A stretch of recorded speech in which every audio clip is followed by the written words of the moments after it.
예, 안녕하세요. 배갑니다. 비트코인 차트 보겠습니다. 이 차트는 비트코인 달러 4시간 봉 차트고요.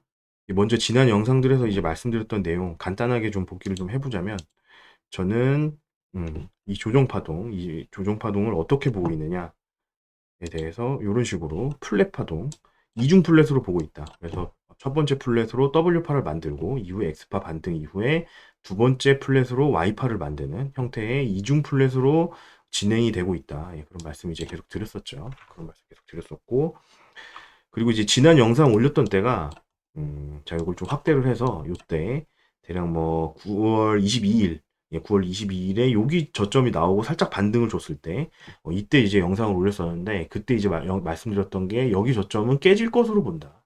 예, 깨질 것으로 본다라고 말씀을 드렸고, 역시나, 이 자리는 깨고 한 파동 더 내려오는, 예, 지금 그런 상황이죠. 그래서 이제 지금 궁금하신 거는 그러면은 이제는 이 C파가 다 나왔느냐?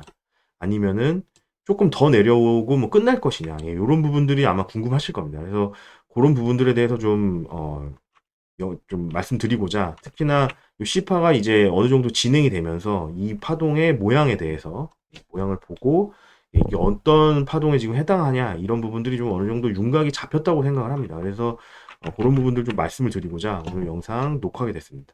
그래서 뭐 결론부터 말씀드리자면 저는 여기 저점 107.2K 여기 저점이 이제는 깨질 확률이 좀 높아졌다.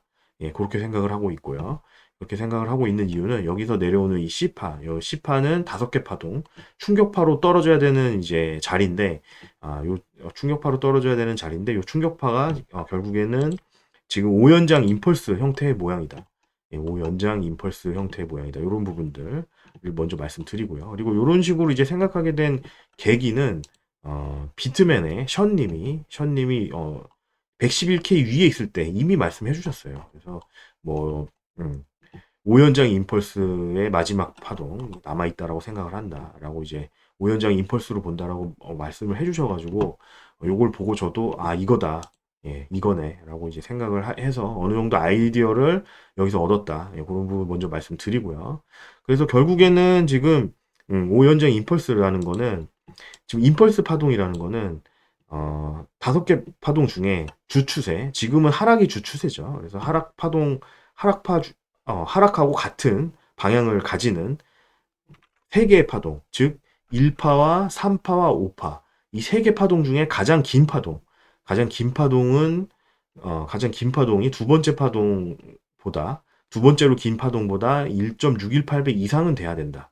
그래서 뭐 충격파로 진행을 할 때는 파동 연장의 법칙에 의해서 세 가지 파동 중에 하나의 파동은 다른 파동의 1.618배 이상은 돼야 되는 연장을 갖게 되는 그런 이제 규칙이 있죠. 법칙이 있는 거죠.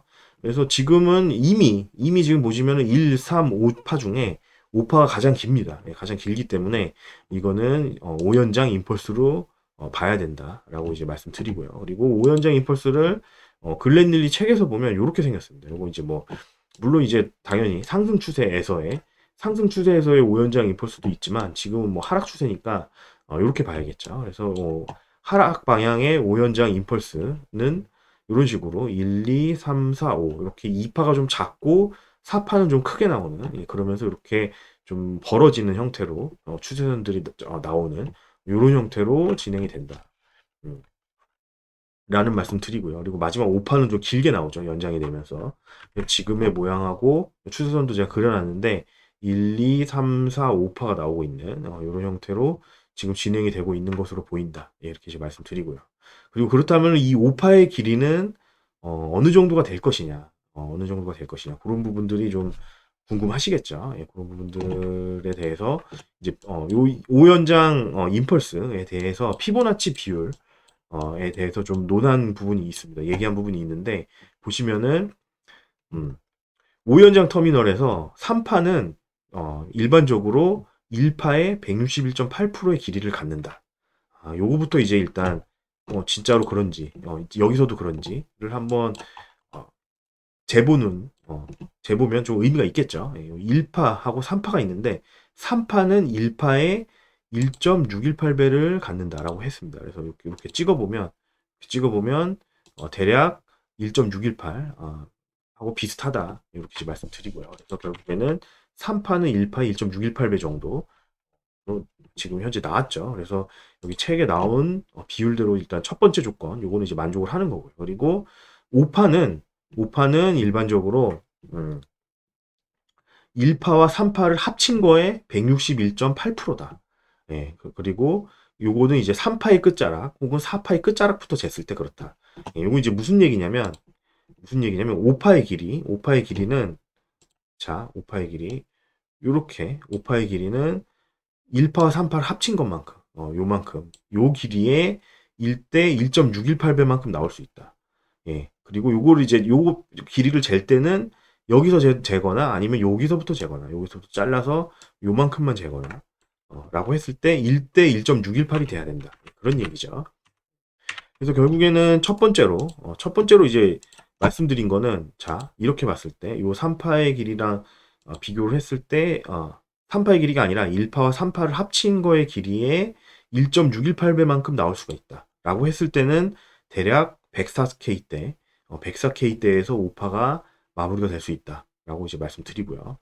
첫 번째 자리, 이제 저점이 될 수 있는 자리는 104K대입니다.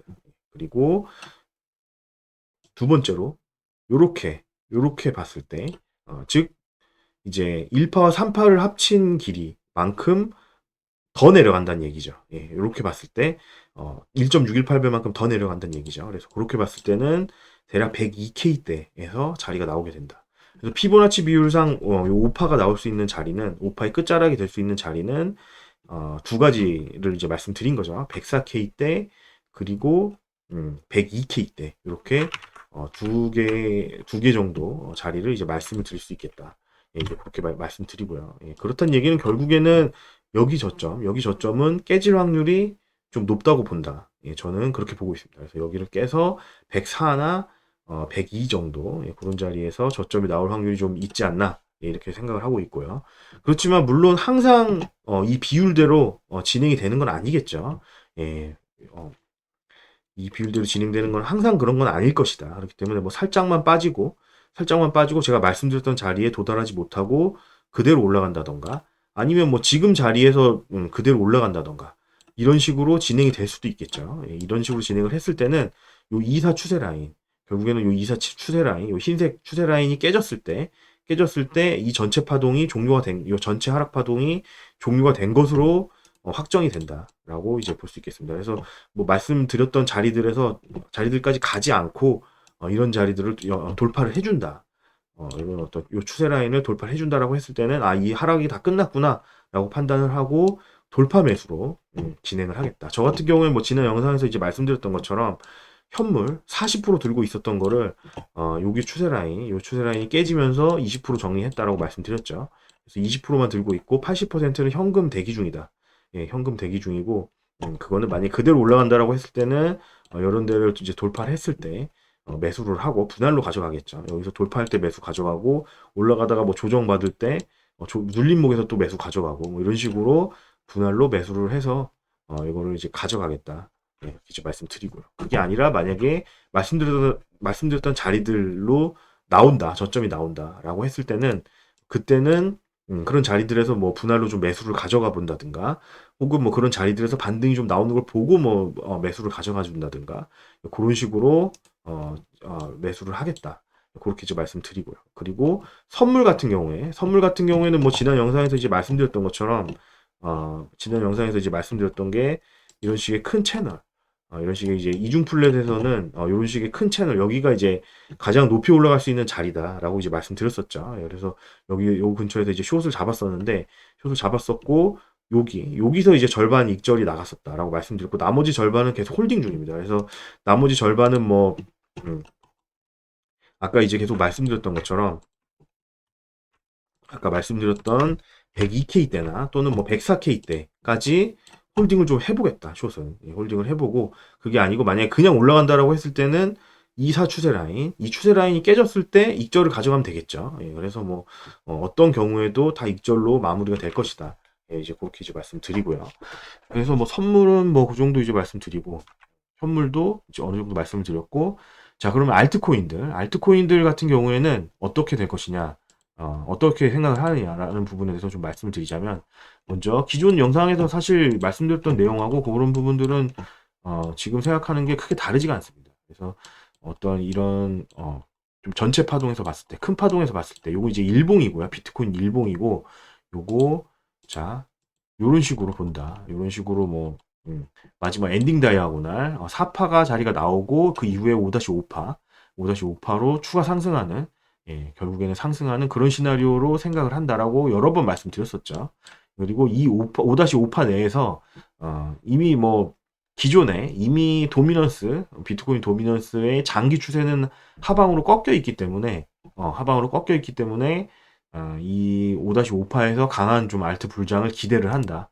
그래서 저 같은 경우에는 뭐 비트코인 물론 뭐 추가로 뭐 하방에 자리를 줬을 때 비트코인도 가져가겠지만 알트코인을 위주로 좀 더 담겠다. 특히나 메이저 알트들 위주로 좀 더 담는 그런 형태로 매매를 진행을 하도록 하겠습니다. 그 이유는 요 마지막 5-5파 여기서 알트들이 좀 더 비트보다 많이 상승할 것으로 생각을 하기 때문에 그렇게 진행을 하겠다. 그렇게 이제 말씀드리겠습니다. 예. 추가적인 내용 있으면 녹화해서 또 업로드 할 테니까 구독, 좋아요 많이 눌러주시면 감사하겠습니다. 여기서 마무리하겠습니다. 감사합니다.